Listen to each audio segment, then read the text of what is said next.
Hello, friends, and welcome to episode 850 of the Juicebox Podcast.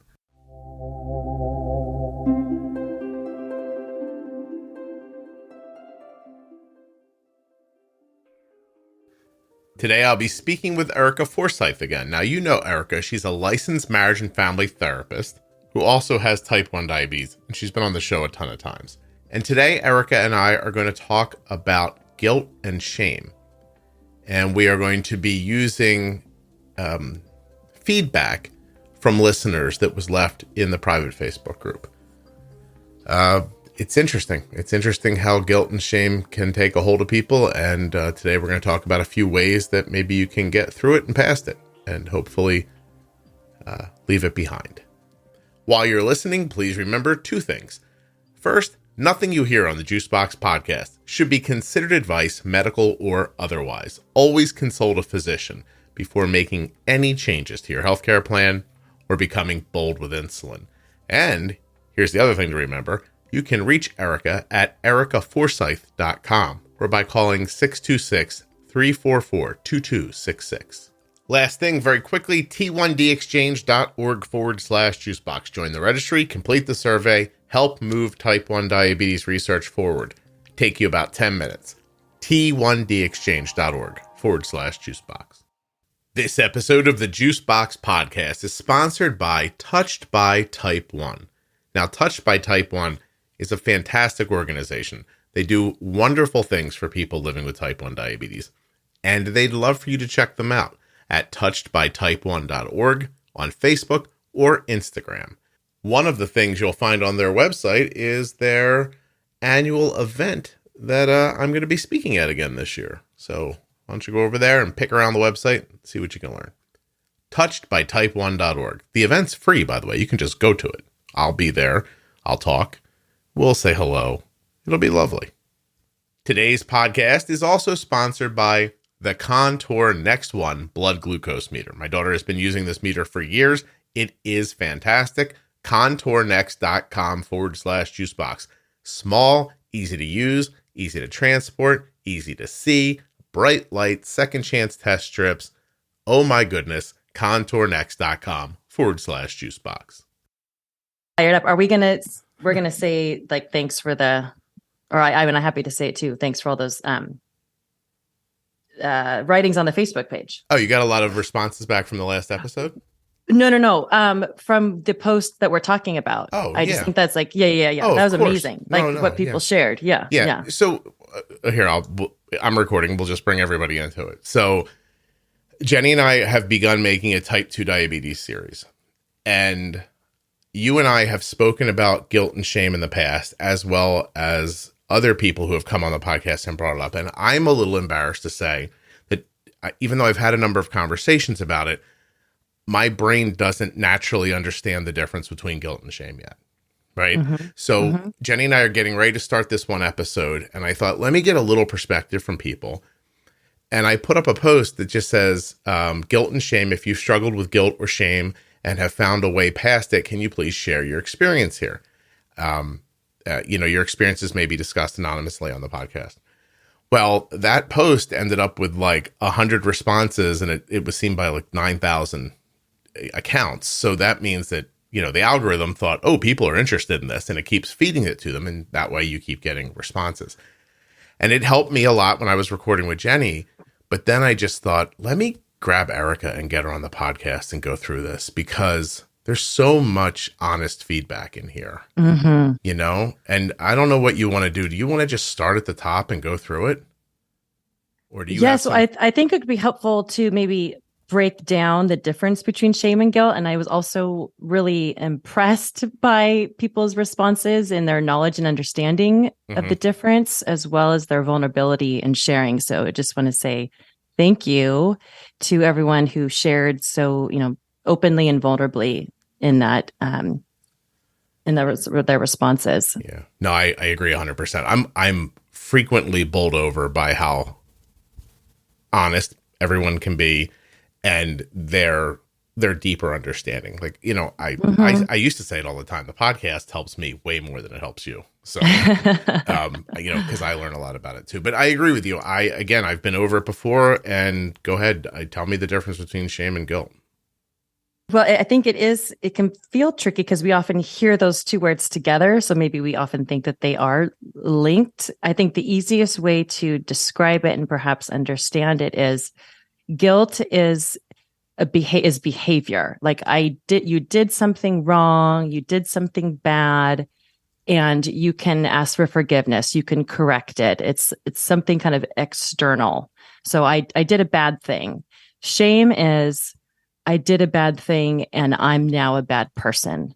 So you're internalizing whatever the action was. You're now kind of shame. You're saying bad things to yourself. It's hard to describe it without using the word. You're saying I'm a bad person. I'm not good enough. I am terrible because of the bad, quote, bad thing I did. Okay.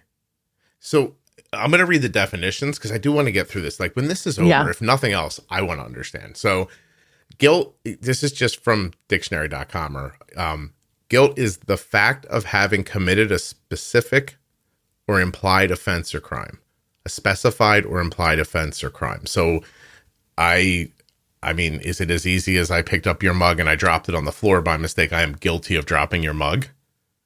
Sure. Okay. And now shame, a painful feeling of humiliation or distress caused by the consciousness of wrong or foolish behavior. Okay, so I pick up your mug, I drop it by mistake, I am guilty of dropping the mug, but I'm ashamed of the act, and that's different. Well, so it's different. Guilt often it's talked about, it can help move a conversation or behaviors or relationships forward. Mm-hmm. So you drop the mug and then you can say, oh, I feel guilty. I am going to apologize and go buy a new one.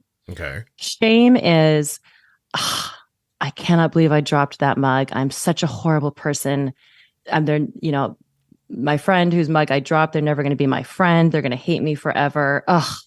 So you're internally spiraling downward. Okay. Yeah. Psychologytoday.com.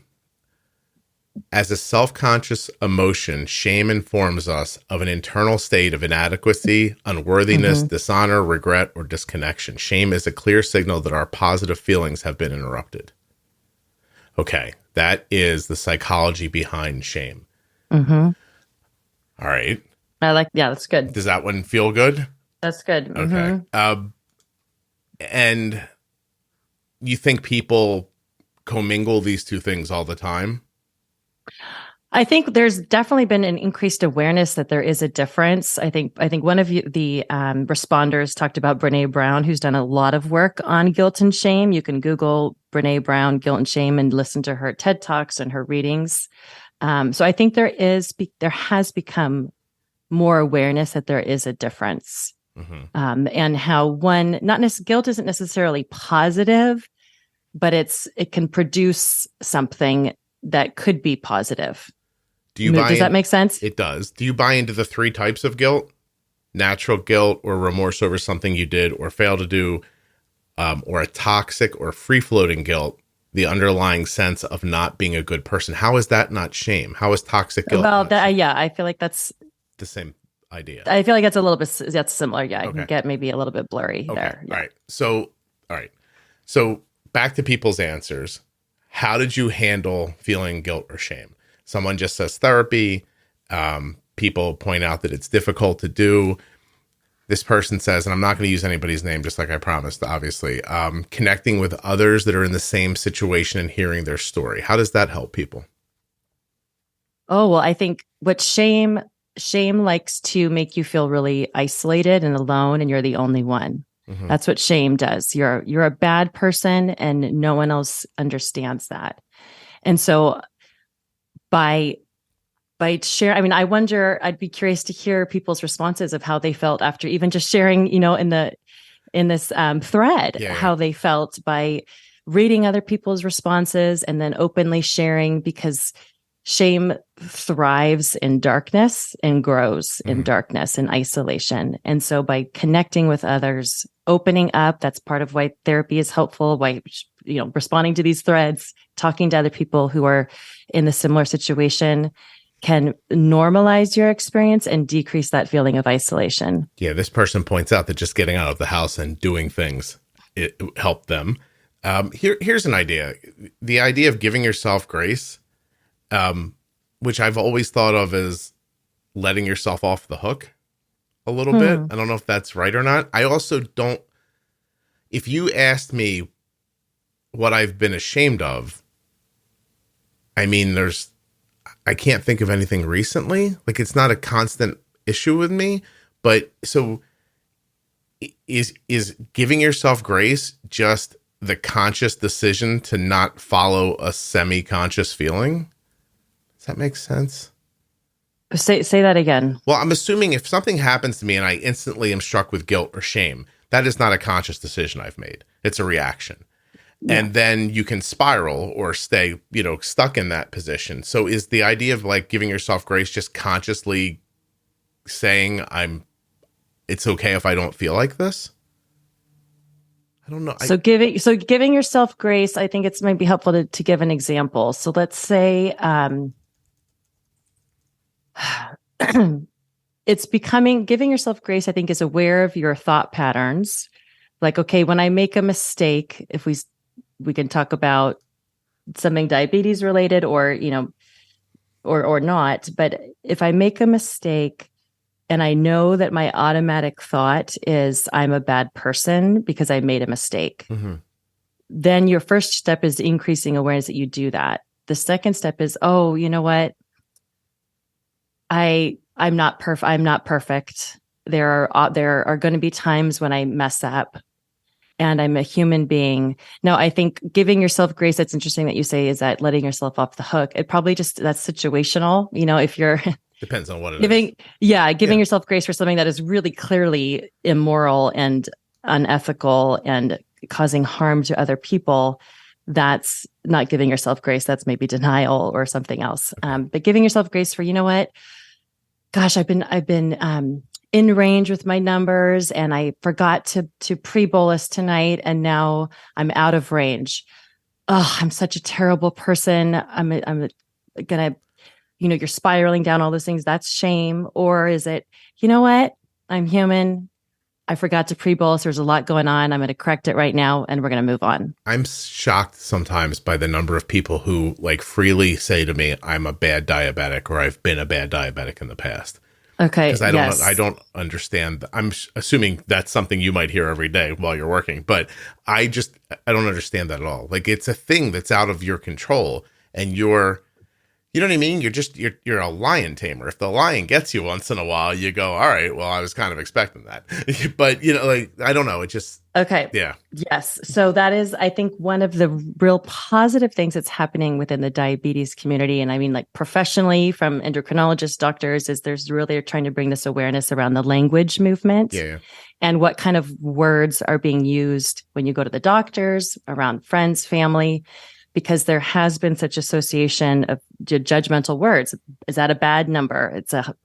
Are you in control? Are you out of control? Is that 82, that's a good number. Or 207, that's a bad number. I'm a bad diabetic because I get bad numbers.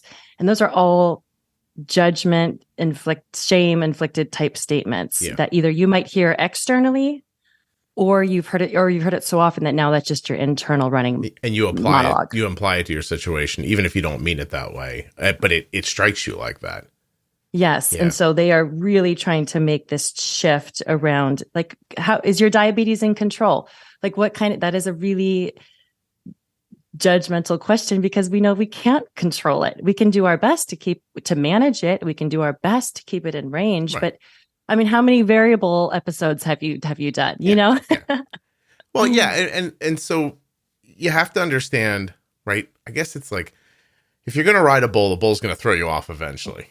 That's it. But you got to be willing to climb on and try. That's you controlling it. Like, I'm going to try, and then I'll do as well as I can. And if it goes great, yay. And if it doesn't, then I'll just try again. Like, it's get back on. Yeah. But you literally can't say to yourself, this is it. I failed. I'm a bad bull rider at this point. Like, that's not a thing that measures out that way. You know what I mean? It's like firing rockets into space.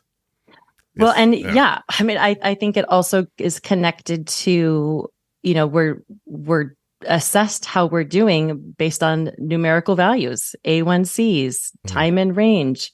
And so it's easy for either our physicians or family members or our parents to say, you're doing such a good job, and praising the 5.8 A1C, which is great. Like, let's celebrate that. But when there's so much praise around time and range and in-range A1Cs, what is the converse of that? Yeah. Is there so much shame around, I'm a 7.1, I don't know. And not even no, you're not a 7.1. I just did it. Yeah. Right. No, it's almost, what I've learned is that people have, I don't even want to say a difficult time separating themselves from their diabetes. Like, I think that I think it is really just who you are at this point. Like, you're a person who has diabetes. You can't, I know you can there are all different ways to talk about it, and whatever works for you is fine. Like, I'm not my disease. I'm not this. Whatever gets you through the day is fine. But I mean, at the end of the day, you're in a body, and that body has a thing. And, all right, you're not the body, but, until we can put your brain in a jar, I don't know what we're going to do about that, although I think they say Walt Disney's head is his brain is somewhere on ice. Is it? I don't know. Oh my gosh. Can you imagine? Can you imagine if one day Walt I'll have Disney to Google that. I don't know. But anyway, this other person said they did EMDR, which a surprising number of people have brought up on this podcast. Yes. What does that stand for? I forget all the time. Eye movement desensitization and you lost the R. What is the R? I lost the R. Hold on a second. Eye movement desensitization and reprocessing therapy. Reprocessing. Thank you. Yes. No, I'm a big fan of EMDR, and that's really helpful for, trauma, processing trauma, and grieving.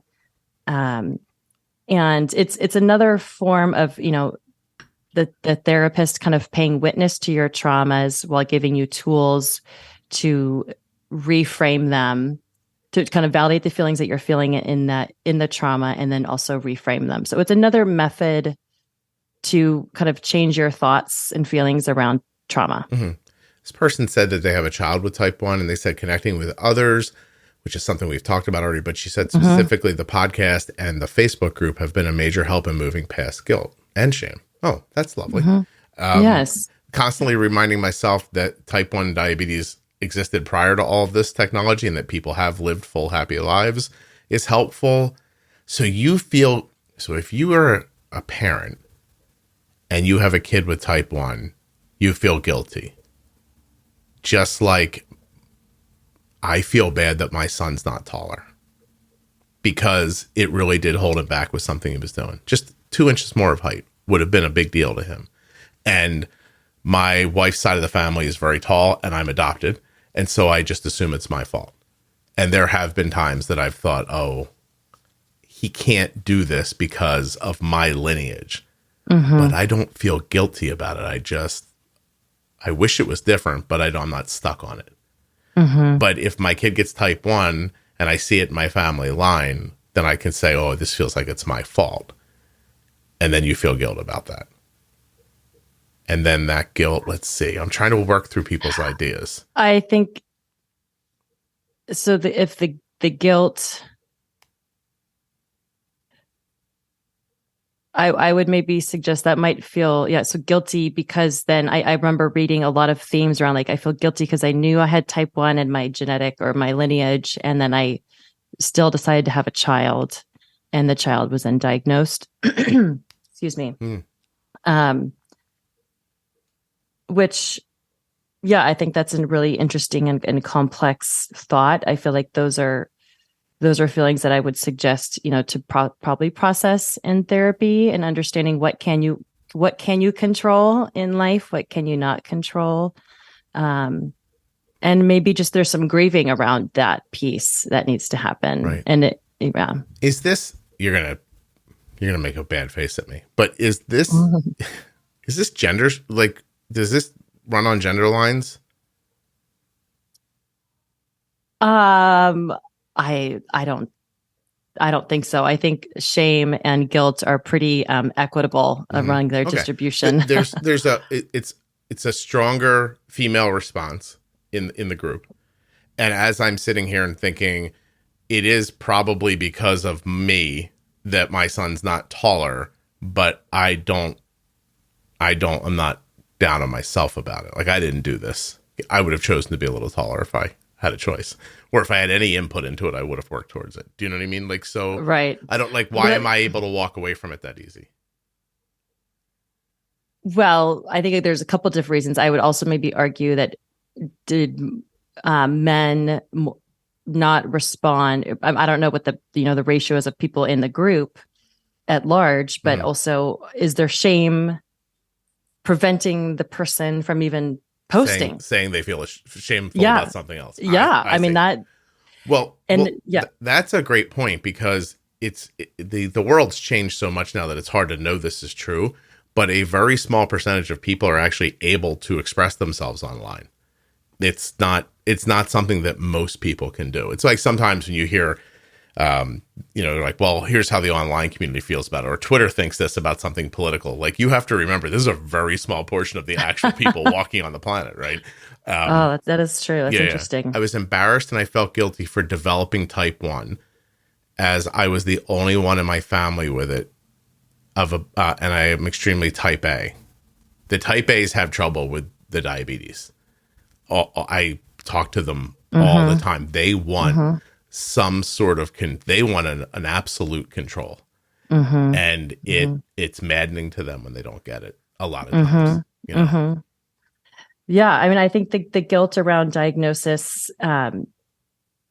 is definitely present for regardless of what type you are diagnosed, type 1, 1.5, type 2, because of the either misconception and misunderstanding personally, or how they receive public shame, or the stigma of diabetes is still very much alive and well in terms of could you have prevented this? Could you have not prevented this? There are categories, the way how we even talk about it. Type 1 is classically, people say it's the one that you couldn't prevent. So what does that mean that type 2 is the one you could have? And there's shame around that. So I think maybe just an understanding of, you know what, you got diabetes. We don't really know exactly. I mean, we know kind of why, but not really. Let's just accept that and then move forward without trying to but we want to do that. We want to find reasons why. Yeah. Oh, I expect that when you see an online disagreement where someone does not want to be lumped in, I'm making air quotes, with the person with type 2 diabetes, that's totally because I believe if they find commonality with them, then they won't be able to put up that kind of like that emotional wall that says, I didn't do anything to get this. You know what I mean? Like, I think it's a castle that they hide behind sometimes. And if you let everybody into the castle, then we're all in the same group. And then if they're all in the same group, then I don't have this excuse anymore. Meanwhile, none of that's real, because you didn't do anything to get your diabetes. And yes. Yeah, right. It's just, that's a whole other episode. Yeah, for sure. Okay. This person talks about like denial, anger, bargaining, depression, acceptance, having to work through those different stages, about their old lifestyle. Oh, I do see that a lot. That's where the food argument comes in, right? I hear grieving of the previous lifestyle, and particularly from caregivers too, of grieving for their child, of how, it was so much easier before. And I feel so badly that now we have to do X, Y, and Z to make my child feel, quote, normal. Yeah. There's a lot of grief around that. And that's definitely in the initial kind of diagnosis stage, going through the grief stages, which I wanted to note real quick on the grief stages. One of your responders was really great in explaining that, and also noting that it's not linear, even though we read about it and we Google and there's 1, 2, 3, 4, 5 or 1, 2, 3, 4, 5, 6, 7, but it's not always in that beautiful, clean order, and it's messy and it's cyclical, and that's totally normal if that's how you experience it. Yeah. They're not going to happen numbered, your experience. Yeah. Well, I guess that is how movies set it up, right? They do. They do. I mean, that's how they I'm through the denial, now I'm on to this. And Yes. Yeah. And not only that, but you're saying you could work through anger or bargaining as an example, and then come back around and experience it again. Yes. Yeah. And maybe you're in the stage of acceptance, and then there's a new stage of life. Hormones are shifting, or pregnancy or injury, whatever it is, or another diagnosis, and that might trigger kind of the anger, bargaining stages all over again, and that's okay. Yeah. But hopefully at that point you maybe have worked through it and you have more tools to process through those stages. Yeah. The bargaining part is so sad. Mm-hmm. Like from a third party perspective, it's hard. It's hard to see somebody talking to, God or the universe or whatever, and begging basically for something to go back to a different thing. Geez. All right. Yes. Go ahead. No. I have a different thought. So if you have this, I'm going to let you go. I was just one other theme that I noticed was coming up a lot in the thread was kind of, I think, both guilt and shame around why didn't I catch it sooner, or why didn't doctors catch it sooner, which is more blame, and rightly so, right? There might be opportunities for frustration and anger. Mm-hmm. But I noticed that was a real significant thread that people are working through, a topic working through. Why didn't I catch it earlier? I knew in my, gut. And why didn't my doctors figure this out sooner? Yeah. It's a real pain point. And it's common. I feel that around, it's interesting. I don't feel that around diabetes, because diabetes was going to come for Arden. I do think that around other things like digestion issues. Like I am angry that it took me so long to figure that out, because I think of it as wasted or lost time. That's why. And I'm sure I've said this to you before, Erika, but if I have something I'm stuck on, I hate the idea of wasted time. And when I look back to see that someone knew they were wasting my time, that's mm-hmm. worse. That's actually worse for me too. I don't know if there's what the psychological component of that is, but I despise having my time wasted. I mean, and it's painful. Yeah. It's painful. It bothers me. Big picture, little picture. I can't even be in a 15-minute conversation I'm not interested in. That's why I work so hard even to keep the podcast going, because I don't want somebody to look back later and think, oh, there were 7 minutes in the middle there. Could have done without that. I want it to keep moving. So, and by the way, there are different feelings about the stages of grief. I've heard people say there are 7 stages, there are 5 stages. There are different theories, like professional theories around that as well. Yes. Okay. After 2 years, I realized that I was going to be the best for my daughter if I was healthy too. So I started an exercise regimen that helped me feel healthier. Also helped me mentally. Okay. If I get too crabby, I tell my husband I have to go to work out. That's good. Nice. No, okay. So that's a good example of something to do. We talked about that. Jenny and I talked about it recently, about just how important exercise is to people's state of mind. Being educated made me feel empowered, this person says. The guilt I felt after my daughter's diagnosis almost sunk me. Her graphs were awful. She felt awful. I kept making terrible mistakes and began doubting every move I made. I didn't make a dose without 2 people checking me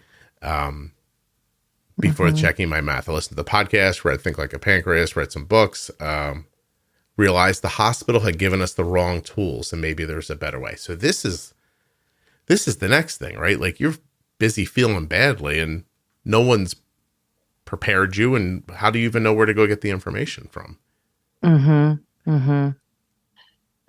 I was just going to say that I've spoken to people who have come out the other side of that after a week, a month, a year, and some people after 10 or 15 years.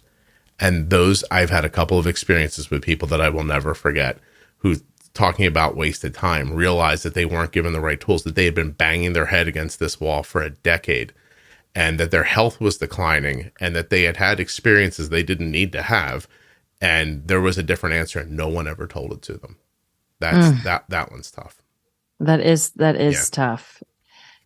I think that when you're in that initial stage of what do we do? Things aren't working.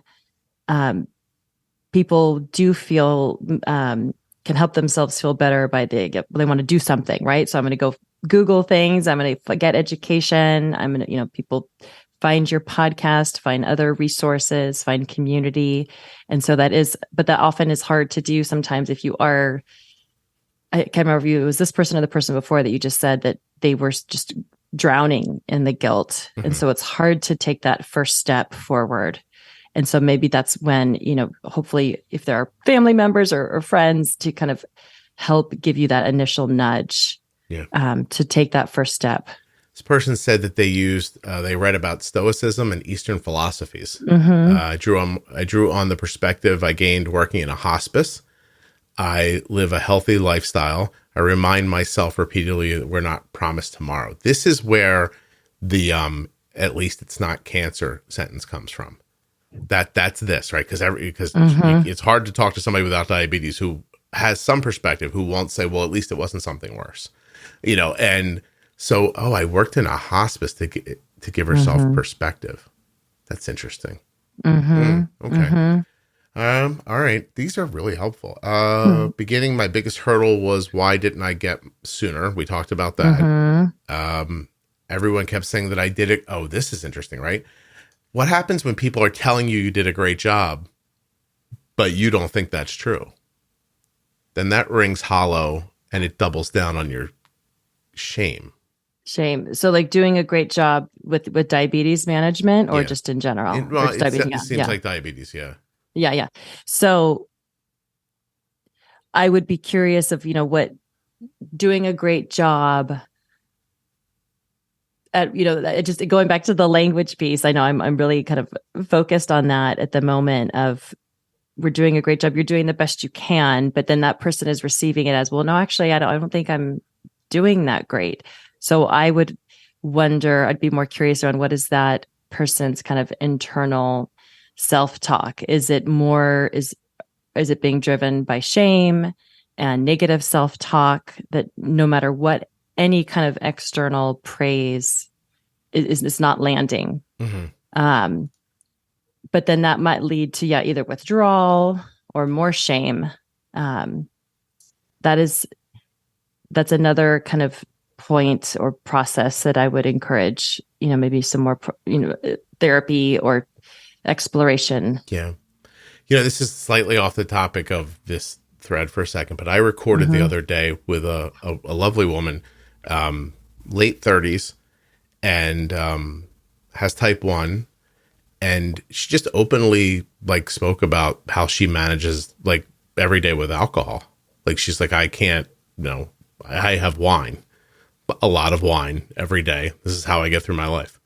And she was a business owner and a parent and a spouse, and seemed completely reasonable and, lovely. And I thought, wow, we talked for a while about that. We ended up talking about, this is going to seem like a left turn, but we ended up mm-hmm. talking about how I don't see the difference. She worked in a restaurant. She owns a restaurant. And I started bringing up, I'm like, is it true what I hear about restaurants behind the scenes? And she's like, what do you hear? I'm like, it's a big orgy, right? Sex, drugs, alcohol. And she's like, yes, definitely.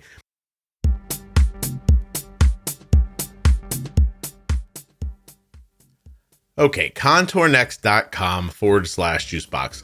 I'm looking at it right now. I'm talking to you today about a blood glucose meter. And many of you might be thinking well, I have a CGM, but I don't need a meter, Scott. Yes, you do. And if you don't have a CGM, then you definitely double need a meter. And you want it to be accurate. And you want it to be easy to carry. And you want the test strips to not just, get messed up all the time. So you want second chance test strips. These are the things that the Contour Next One blood glucose meter offer to you. Quality, convenience, accuracy. What more could you want? contournext.com/juicebox. Some people, this is interesting.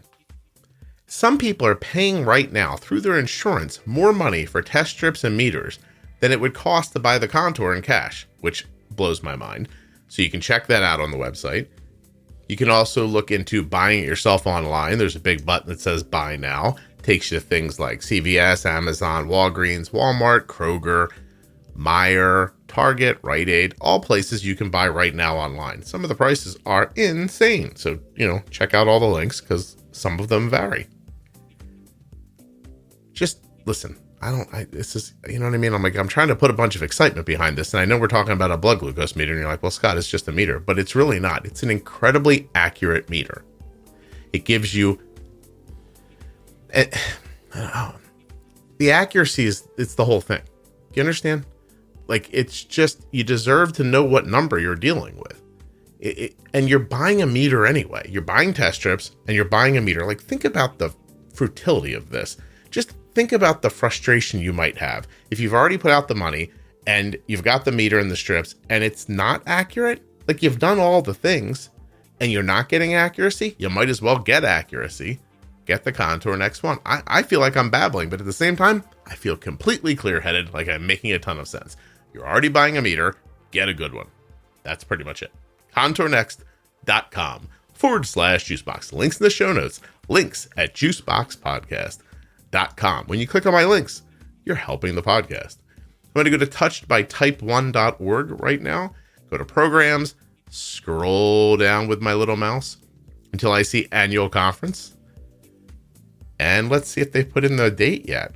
Stay tuned for details in the 2023 Touched by Type 1 conference.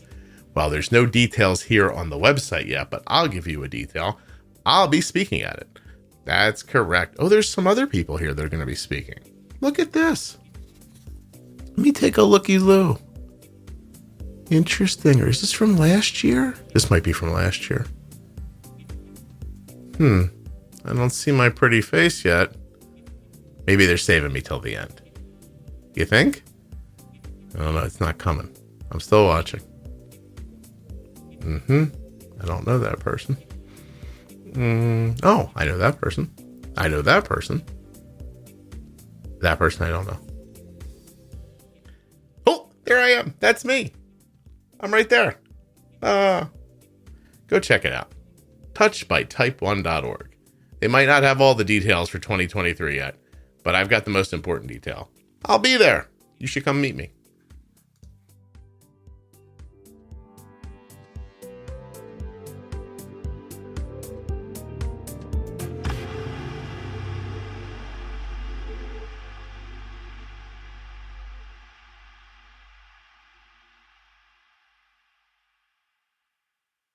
Sex, drugs, alcohol, and she's like, yes, definitely. Not and she said it's not uncommon for like cooks to do small bumps of cocaine to get through long shifts, and servers, and she's like, this is not an uncommon thing. And as my first response was like, oh, that seems wrong, until I realized how many people are on Adderall or, using legal drugs to do the same thing, or drink 9 pots of coffee every day. So they're like, and I started thinking about like, what's the difference?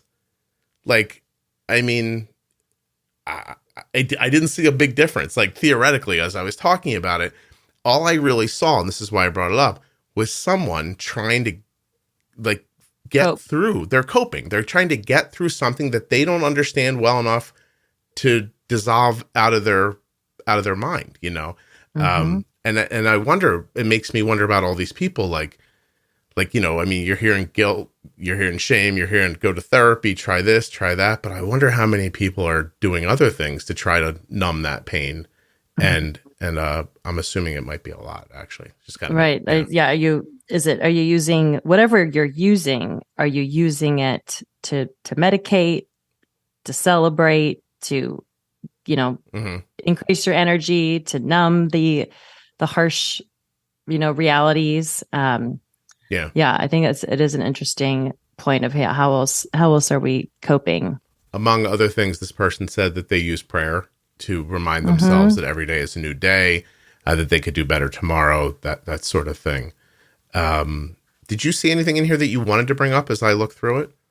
One thing I thought was interesting, I don't know if it was actually mentioned, but this idea of either locus of control or self-efficacy, I think is an interesting topic or theme that maybe is underneath some of these statements. And thinking just more around like management. And I remember reading about like either my child's grafts are bad, or I feel really guilty around when I incorrectly bolus for my child, or I think there was a type 1 adult who was posting in there Um, and I think it's an interesting theme that the self-efficacy, which is a little bit different than, your locus of control, which can be internal or external, which is more kind of the personality construct, versus self-efficacy, which you could have kind of high or low self-efficacy. Mm-hmm. And if you have a high sense, you have the belief in your ability and capacity to act in certain ways to reach or achieve your goals. And so no matter what kind of challenge you have, or, threat or challenge you face, you have the belief in yourself that you can reach that goal. Yeah. And the low obviously is the opposite, that you view difficult tasks or personal threats, and you kind of believe that you might not be able to achieve them as strong. And one thought, how to increase self-efficacy is to engage in the mastery experience. So how do you do that? Just one quick idea that I heard from the ADA conference this weekend is looking at diabetes as, there's so many things we have to manage, right? There's all the variables. There's when do I take it? How do I take it? All of the things, the insulin. It's just try and focus on one goal, mm-hmm. like just one thing. Like maybe you're going to pre-bolus sooner, actually before your meal. And this is for people with Dexcom. In order to increase self-efficacy, you need to see the results and say, wow, this one goal, I made this one change, and now I see the difference between last week and this week. And seeing that data increases your belief in your self-efficacy that you can continue to do so. And so in the Dexcom CGM reports, you can do the compare analysis. Yeah. And I guess a lot of people don't do that. So that was just one tip in terms of this belief that when you're feeling so guilty and you're feeling overwhelmed by shame, or you're feeling stuck in management, this is just one tool that I thought was really helpful terms of, yeah. What do you think do you think it could backfire on you? If you saw a backslide, would you assume that the momentum's going that way and give up? Well, I would maybe adjust, say, okay, if you're pre-bolusing sooner, and you mean like if the graph it didn't improve. Yeah. What if I tried something and I was like, well, now I'm worse off than I was last week. Now in my heart, what I would do is I would just try something different. Right. But I'm thinking about it almost like when you hear people talk about like a weight loss goal, for example, and they see like, oh, I lost 2 pounds this week. And they're like, well, I could probably do that again next week. That's right. It feels like momentum's going. But what happens if you go on a weight loss program and you 7 days later, you're like, geez, I've gained 2 pounds. And so not that you shouldn't try, but like, what do you do if you don't see what you want right away? Like, how do you, is it fake it till you make it? Is that it? Well, then I would say that would be data point for you, or if you were my client, that would be data to say, okay, we actually really need to work on this self-talk and what is your narrative. Mm-hmm. If you make this one goal and you make this change and nothing improves or it reverses, and you're spiraling and saying, I'm never going to be able to do this. This is nothing ever is going to change. And you're kind of stagnant in that place of shame and negative self-talk. I would say, okay, we're going to pause on this goal setting and let's work on, what are the thoughts and lies that you're believing about yourself. Mm-hmm, mm-hmm. Do some people just need like a staff sergeant behind them barking? Like, cause that's a very popular form of a podcast. Believe it, like very, very popular. Like somebody just standing in front of you once a week and telling you, shut up, you can do it, go. Like, or some version of that, however they end up, whatever their tagline is that fits on their t-shirt. But some people need that, right? Some people need to be driven, and some people need to be coaxed, and some people need to do it on their own. And so how do you know who you are? I guess. Well, I would maybe pay attention to how do you respond when somebody barks at you. Right. If you're like, yes, I'm going to go out and run that mile. Yeah. Or, heck no, who are you to tell me what to do? Then you're that person and then lean into that thing, right? Right. So Yeah. maybe you're like, okay, I'm responding in a defensive manner. I might need a little bit softer touch Right. or some more coaching that is more of a partnership as opposed to authority figure. And I'm this submissive person. Tell me what to do. Right. My mom did not respond well to like a lot of positive stuff. So we carrot and sticked her through her cancer treatment. We were just like, here, mom, you want to get to this, right? You have to do this today to get to that. And she's like, right on. And then she did it. If you said, hey, mom, you're doing a really great job, she could not like see herself in that statement at all. So we stopped using as much positive reinforcement and went more with, come on, if you want to get here, you're going to have to do this. But not pushy. Reward reinforcement as opposed to like the positive encouragement. Yeah, it was funny how, because I went right to, it's so strange because I don't come off like this, but I went right to what I would want, which is like somebody to tell me human nature. I'm doing terrific. You know what I mean? So I knew I would want that. I gave her that. She didn't want that. I was like, all right, then stop. And it's interesting too, how when it's not somebody in my home, it was easy for me to see that she doesn't want this. I'll give her what she wants. But when you're around people all the time and you're not thinking, I think that's what people miss about being in like a family, is that things are happening and you're saying things and you're walking from room to room or running from one job to another, whatever you're doing, you say the thing that occurs to you. And, eventually you look up and you're like, there are things that I try to help people in my family with that I know for certain it's not how they respond to it. But in a quick situation, it is what occurs to me to say. And then if I have enough time to stop myself, I'll go, that's not what this person wants. They want this. I'm almost a better parent remotely to my kids than I am when they're here. Part of me thinks I should send my wife away for a couple of weeks and she would like me more because I would have a pause moment. I was going to say there's space in between. That's all it is. It's just a little time to stop and think, okay, here's what I really need here. And maybe if everybody in this group had the time to stop and wonder, like, what would help me instead of being in the spiral, say, what do I need here to stop? And how do I get that thing? Right? Yes. And so the pause, the break, that's, everyone has probably heard and been spoken to and read about, just pausing and breathing, but it does work, even though I know it's hard to implement before responding, and before responding externally to others and before responding to yourself also. Yeah. And it's not a conscious thing. It's not like everyone who's married will know what I'm saying here. There's a moment in your life where something happens and you have a thought and you're like, this is going to go poorly if I say this out loud. And there's a devil on your shoulder that's like, let's do it. And you just kind of go. That's consciously. I don't mean consciously. I mean just I don't know. I think it's it sounds so trite, but find a way to like take a breath and step back, see everything macro for a minute, see the big picture, and say to yourself, I feel this way because of this. I need to not feel like this. Who's around me, or what can I find that'll support that feeling and help me pull myself out of this hole? Because it's all bullshit. It's all lies. Like it's just all lies your brain's telling you, or your heart's telling you, or however you want to think about it. Here, this one's super interesting from this person. The person says they were diagnosed as an adult in their mid-20s, already had a child. It's a female person. I think that's important to say. She said her extended family had always been very ignorant and rude and relating weight to diabetes. Like this is just like normal conversation, right?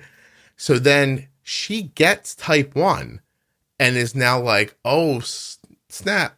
Now that diabetes moniker's on me, and she doesn't eat around them the way she wants to because she's afraid they're going to look at her and think, oh, see, diabetes, food. Meanwhile, I don't think food's an issue for this person based on what they're saying, but it's just it's become one. And yeah, because she was, as long as she wasn't, this is very interesting, right?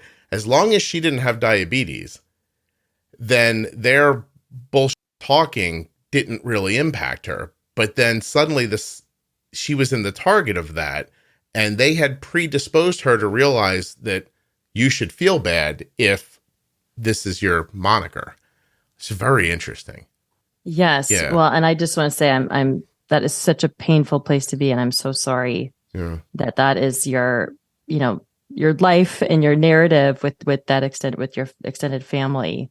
And I don't remember the end of the post of where she's at or if she's found support or help, but she says she tries to push the feelings away, but the guilt and shame linger, and she believes she's too much of a people pleaser. So I'll tell you, to avoid conflict, avoid that's really painful. I'm sure I'm not perfect at it, but I try very hard not to say things that could later come back. Like I don't know. I'm suffering for an example, but like I don't want to come down hard on the side of something, because what if one day my kid, like you know what I mean? Like it would. I guess let me an easy to understand example is if you run around for 15 years while your kid's growing up yelling about the gays, and then and you seem intolerant and silly, and then one of your kids realizes they're gay one day. How are they ever going to tell you? How are they going to feel okay?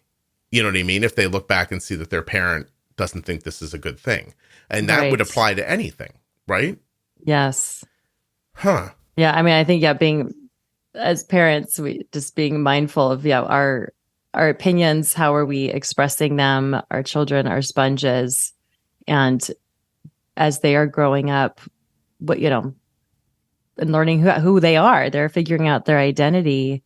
And gosh, how sad, because I'm pretty certain that child wouldn't want to run to daddy and disclose this or seek comfort or acceptance. I mean, there hopefully there would be hope for, I don't think for restoration and redemption, but meanwhile, you play out the rest of that story, I would imagine that it's a coin flip. Maybe you go back to your parent and say like, hey, I'm gay. And they'd be like, I love you. I don't care. Like maybe I'm just talking out my ass. You know what I mean? Like, I don't know. Like, I don't really feel that way. Or it was something that I thought was, I mean, there are plenty of things that were colloquially like the butt of jokes through the 70s and 80s that people said all the time. I would imagine they don't hold as actual beliefs. It's just what you said, but not to, and that's not to make an excuse for it. It's just that I think that's what could end up happening. But you're not gonna give a shit 20 years later if you're the kid. Like, you're not going to come back and be able to break through that. You're going to think this person definitely doesn't like XYZ, and I'm not going to get involved in telling them. Oh my gosh. But we shouldn't talk to each other. There's always hope. Is that what we're hearing, Erika? We shouldn't speak to each other. Is that what, we can't set up Never negative. Express. I was diagnosed at 30 years old. I had immense feelings of shame when it happened, as if I had failed. I analyzed it a lot because I could not understand the feeling. My body was in terrible shape. My sugars were over 500, and yet instead of feeling compassionate and caring towards myself, my body, I just felt like a loser. Doesn't make sense, right? Later on, I realized that our human way of thinking always seeks cause-outcome patterns. And so we can understand and explain the world around us.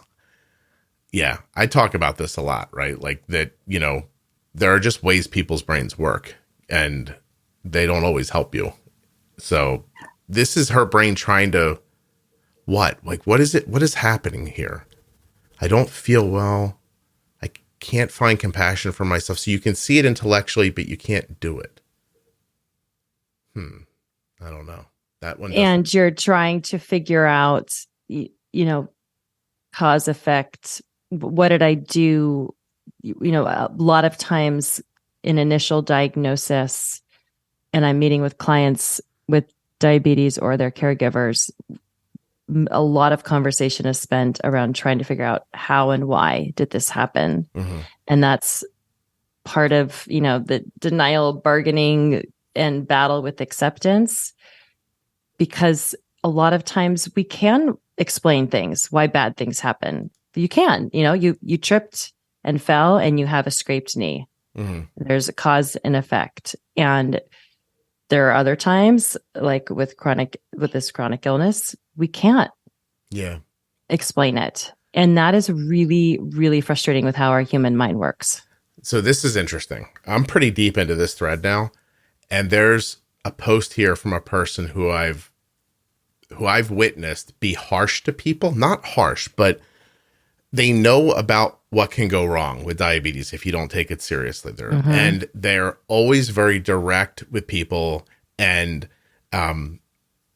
if you read them and didn't know about them, that they were a decent, nice person, I can see people reading it and being like, what's wrong with this person? You know, like, why are you being like that? But one of the more thoughtful responses about counseling, understanding your grief, giving yourself like time and grace and forgiving yourself. It's very interesting because when faced with the question, the answer is legitimately right there. But when you see the person in public, you wouldn't think that the person writing that stuff has these thoughts. I hope that was clear. There's something in there, right? Like, because I know this person deeply cares that other people get good information so that they don't have like significant poor outcomes, health outcomes. But when they try to help somebody with it, they come off a little rough, maybe. I don't know exactly, but isn't it interesting that the people who seem to care the most, I think that's passion. Like, right? Like, I think that when you see people argue about food in both ways, I think it's passion. And I'll make my, when you see somebody say, look, don't eat any carbs, and if you do, you'll keep your blood sugar here, and these are normal blood sugars, and you're going to be fine. This is what helped me. You often will hear them say, I didn't know, I used to struggle before, but I don't struggle now. So they feel like they found an answer, and they did, and they're trying very desperately to give it to somebody. I also think that on the other side of that, that can make people think, well, you're not going to take something from me, right? Diabetes has already taken something from me. I wonder how often people are, have you ever heard the phrase hate listen? Like, I'm aware that there are some people who hate listen to the podcast. They don't like me, but they can't stop listening to it. I wonder sometimes if people with diabetes don't hate eat. Like, if they don't go, fuck you, I can have this.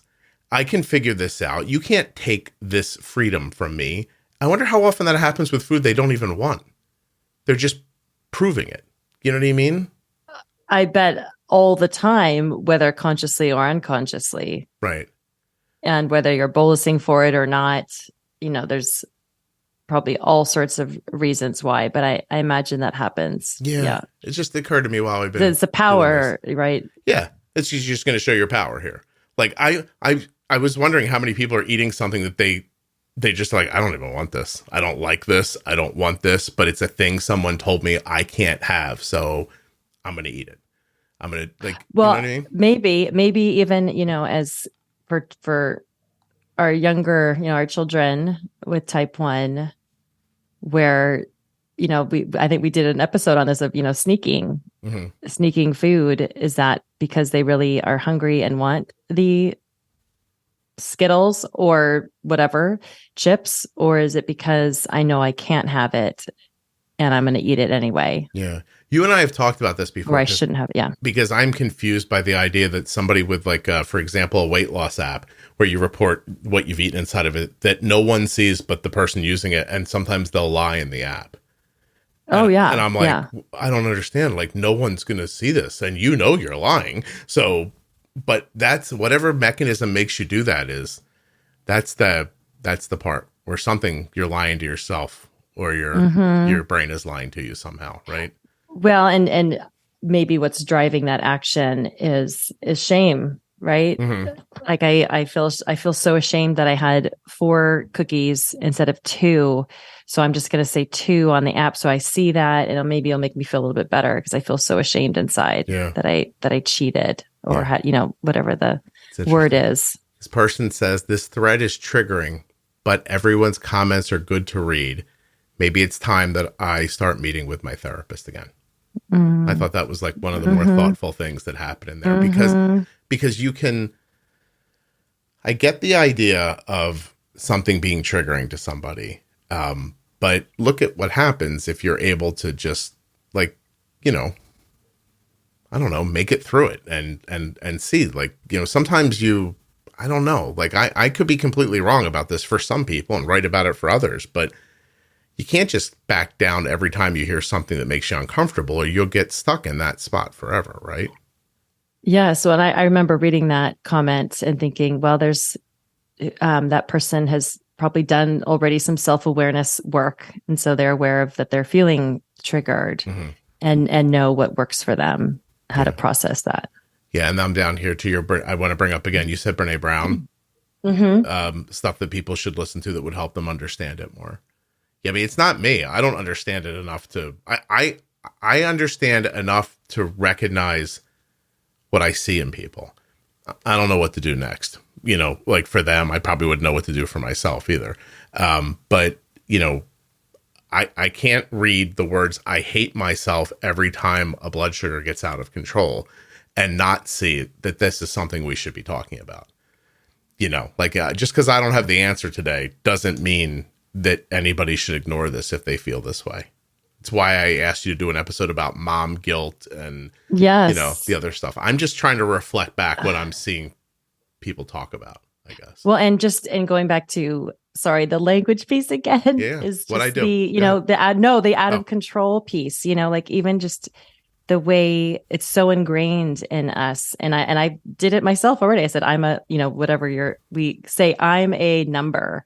And instead, just I think part of that self-awareness piece is how are we describing our management style to ourselves and to others, and really being mindful of, we don't have numbers that are out of control. We are not out of control people. Right. We have numbers that are out of range, and just seeing if making that small change, that language piece, how that might affect your mental state, that might be one of the first steps to try.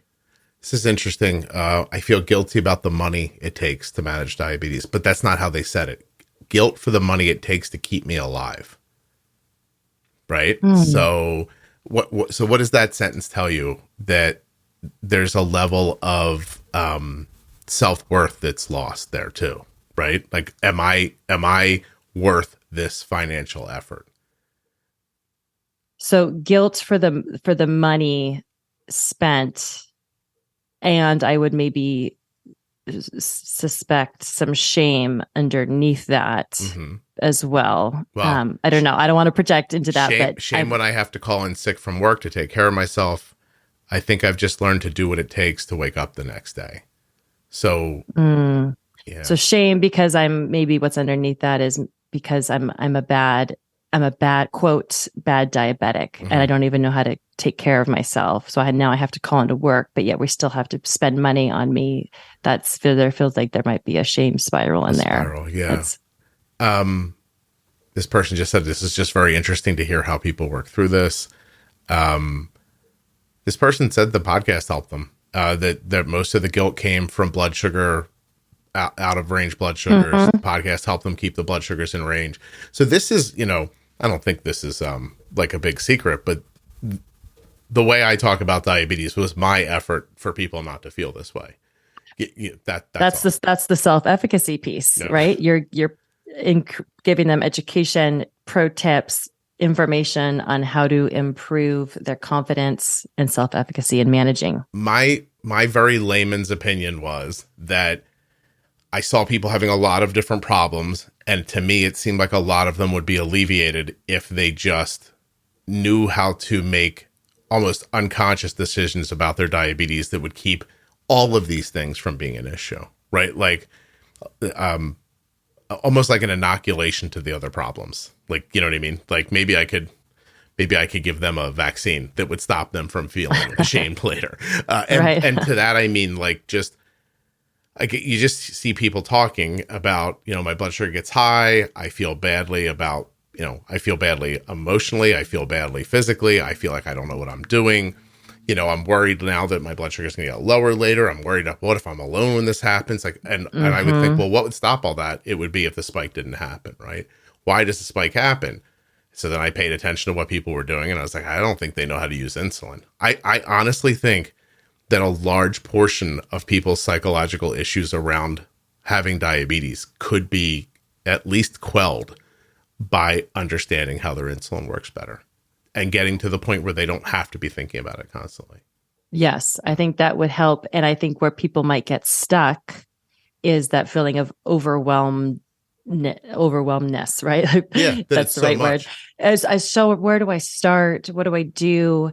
And so I think going back to just choosing one small goal, and whether it's working through your one of the series, or just saying, I'm just going to focus on my basal, or I'm just going to focus on the right number for my Lantus injection, whatever it is. No, it's just why one thing at a time. It's why I've tried really hard to simplify. I mean, because that really is the problem with diabetes, right? Is when you go to a professional, they start saying things to you like post-praginal and hyperglycemia. And did you know about the glycemic load of the, and you're like, wow, what the are we talking about? Yeah. Like there's 3 phrases I don't know. Let's keep going. This is fun. Like, so to me, it's, it's say it simply and make it actionable and make it so that it works. Like, don't say things to people that don't work, because then they go down these rabbit holes and they don't have any, there's no resolution. And then it just feels like a waste of time, and it feels like there's no hope. And there is hope. I mean, I know this starts off by shame and guilt, but basal insulin, settings around your carb ratios, understanding the different impacts of foods. It's kind of it. Once you can learn how to do that, and then the rest comes, see a blood sugar go to 160 and go, all right, well, I'll fix it. Like, you know what I mean? Like, let me just... And grace for when you make a mistake. Yeah. Just be like, all right, right on. Like, it's not going to be. Like, I see with Arden, like, learning how to take care of herself away at college. She's okay. Like she's not upset if her blood sugar jumps to 200 and sits there and she has trouble to bring it down. But when it gets high enough that she doesn't feel well, then I see the rest of it happen. That's when the emotional, pressure, burden, not sure what to call it, weight's the right word, right? That's when the weight of the diabetes starts to hit her. She doesn't feel good. On top of, she starts realizing like, I messed this up, which I assume like leads to, I probably shouldn't have eaten that. And like all of those thoughts that probably start to like jump on top of her. And now it's really interfering with my daily life. Yeah. No, messing it up. Now I can't think, or I can't go to class, or I can't go to work, or I feel like, feel awful. Yeah. I feel like physically. Garbage. Yeah. Yeah. And then when you see that from the outside, how you comment on it to another person or where you try to help them, I'm going to just tell you right now, like, if you got to be married to learn this, I'll let you skip over it. You don't talk about problems while they're happening. You talk about them at another time. Right. Right? Like when you're hanging off the cliff. That's a pro tip. Yeah. There's a pro tip. When your car's hanging off a cliff, you don't go, you drive too fast. Save that for next week when we get out of the damn car and don't fall off the cliff. But I told you so is not very helpful. And and not just not helpful. I think in diabetes, it's really hurtful. Like you're just holding people back if you do that. You have to, I just kind of make a mental note, and like a week later, I'll say something like, hey, do me a favor. Like, when your new CGM like gets swapped, like let's test on the first day, because, you got, I don't know if you remember, you got low on the first day because your blood sugar was actually lower than it was reading. If we would have calibrated then, I think you wouldn't have got low. And, so at least you're removed a little bit from the irritation of me calling when you things are heightened. Yeah. Me calling you at 3:00 in the morning to let you know that your blood sugar's low. It's not the time to remind you that you probably should have calibrated before you went to bed. That's right. Anyway, I'm learning, Erika. That's good. That's good. Well, you're pausing. That's a long pause. Yeah, trust me. They're very helpful that way. Is there anything you don't think we put in here that we should have?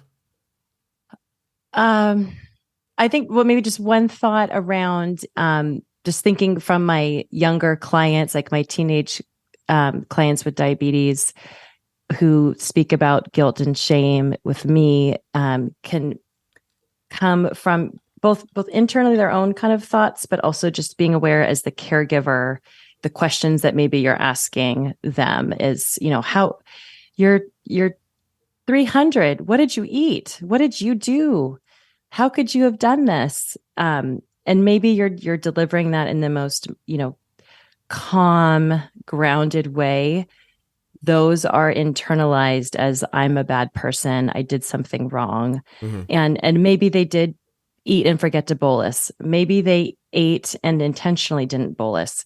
But the number and the commentary about the number is really a significant moment to partner or inflict shame. or to encourage. And so I think one of the things to just be mindful of that you could even practice with yourself as a caregiver is, gosh, this is a really hard moment. And diabetes is really frustrating, and you can engage with your child in that moment of like, how are you feeling right now? This is really frustrating that we have to even deal with this. How can we together address this number? Yeah. That's not bad. That's not out of control. It's just out of range. And that could really, shape that moment and how your teen or young child interacts with you when those numbers, when they already feel pretty badly about having a number that's out of range. I just wanted to speak to that. And you can also model that to yourself, because you might feel badly because maybe you're the one who forgot to bolus as the caregiver, and just say, gosh, this is really frustrating. Diabetes is really irritating sometimes. And it's going How can to we happen. correct this? I just saw one today where the person said, like, we were eating something and then the kid asked for more and they gave it to her, and she's like, I just blanked, like completely forgot the kid had diabetes.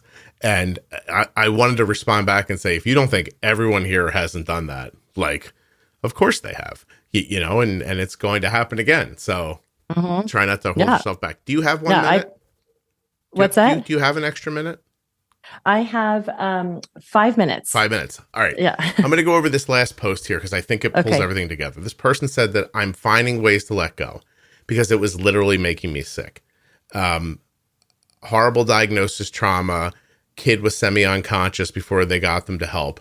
Then these are their words. I almost killed them when I hit a vein with Lantus, which is, it's not something you could control. Then I fell asleep, woke up to my family calling my phone because the kid's 41, 2 hours down, gets down to 23, but says that experience still haunts them to this day.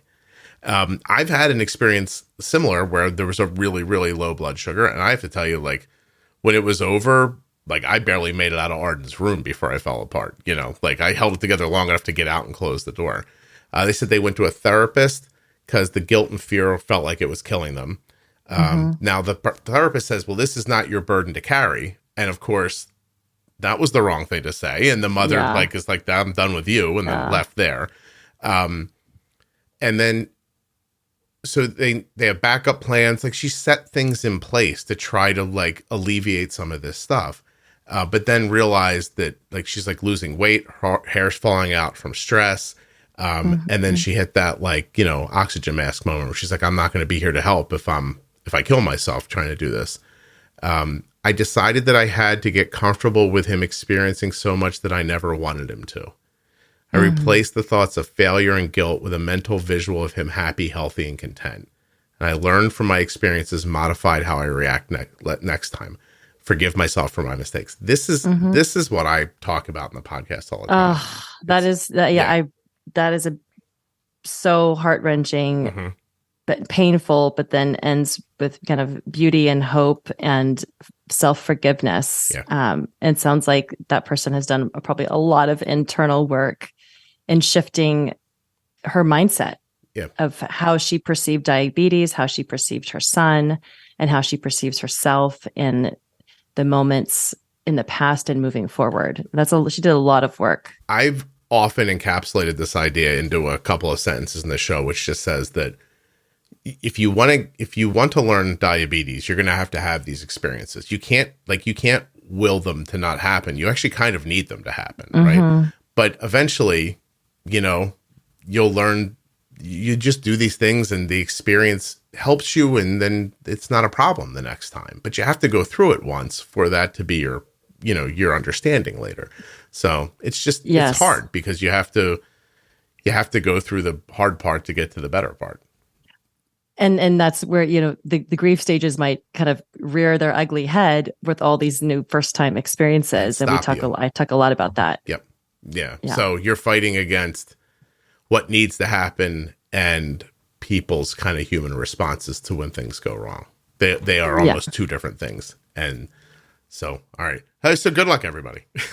And thank you again for sharing, everybody. No, it was wonderful, wasn't it? Like, this is really one of the moments I've been very immensely proud of the group of people that anybody wants to check it out, it's Juicebox Podcast Type 1 Diabetes on Facebook. It's a private group, but there's almost 35,000 people in it now. So wow. Yeah, you get some good feedback in there.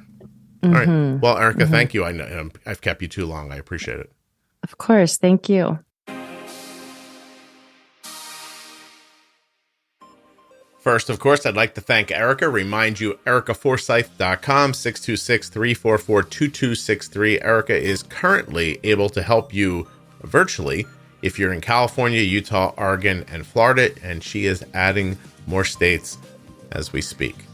erikaforsyth.com. I also want to thank the Contour Next One blood glucose meter. Remind you to go to contournext.com/juicebox, and of course, touchedbytype1.org. When you support the sponsors using my links, you're supporting the show, keeping it free and plentiful. What else we got for you? Oh, the Facebook group that you heard so much about. Juicebox Podcast, Type 1 Diabetes, private Facebook group. Check it out. It really is pretty great. Thank you so much for listening. I'll be back very soon with another episode of the Juicebox Podcast.